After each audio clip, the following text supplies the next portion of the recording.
Hey all! ఈరోజు మా Saturday breakfast ఏంటో చూసేయండి. ఇది అందరికీ ఫేవరెట్ అయిన దోస. సో, మాకు కూడా ఇది చాలా ఫేవరెట్ అండ్ చట్నీ అండ్ అలాగే దోస ఎలా ప్రిపేర్ చేసామో చూసేయండి.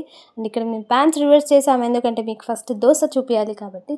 అండ్ అక్కడొచ్చేసి మేము ఫస్ట్ 2 టేబుల్ స్పూన్ ఆయిల్, జీలకర్ర, ఆవాలు అలాగే అవి కొంచెం వేడెక్కిన తర్వాత దాంట్లోకి మేమైతే ఏమంటారు కొంచెం కరివేపాకు వేసుకున్నాం. అలాగే మిర్చీస్‌ని కూడా యాడ్ చేసుకున్నాం. దాంట్లోకి శనగపప్పు, మినపప్పు కూడాని వేసేసుకున్నాం అనమాట. అండ్ ఇక్కడ కొంచెం పిండి గట్టిగా ఉంది. సో, దాంట్లోకి మేము కొంచెం వాటర్ వేసేసి బాగా మిక్స్ చేసేస్తున్నాం అనమాట. అండ్ మిక్స్ చేసేసుకొని దీన్ని మేమైతే ఇప్పుడు దోసలాగా వేసేసుకుంటాం.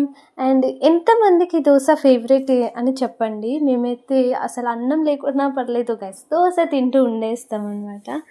అండ్ నెక్స్ట్ వచ్చేసి దోస చూడండి ఎంత క్రిస్పీగా వచ్చిందో. ఇది ఇంత మంచి కలర్ అండ్ ఇంత క్రిస్పీగా రావడానికి ఒక రీజన్ ఉంది.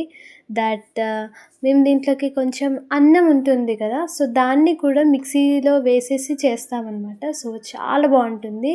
అండ్ చూడండి మనకి చట్నీ కూడా రెడీ అయిపోతుంది. మా చెల్లి మిక్సీ పెట్టేస్తుంది త్వరగా. అండ్ మిక్సీ పట్టేసింది. దాంట్లోకి సాల్ట్ అలాగే వాటర్ని కూడా యాడ్ చేసి ఇచ్చేసాను. సో మిక్సీ పట్టేసి ఇంకా తినేస్తే సరిపోతుంది గైస్.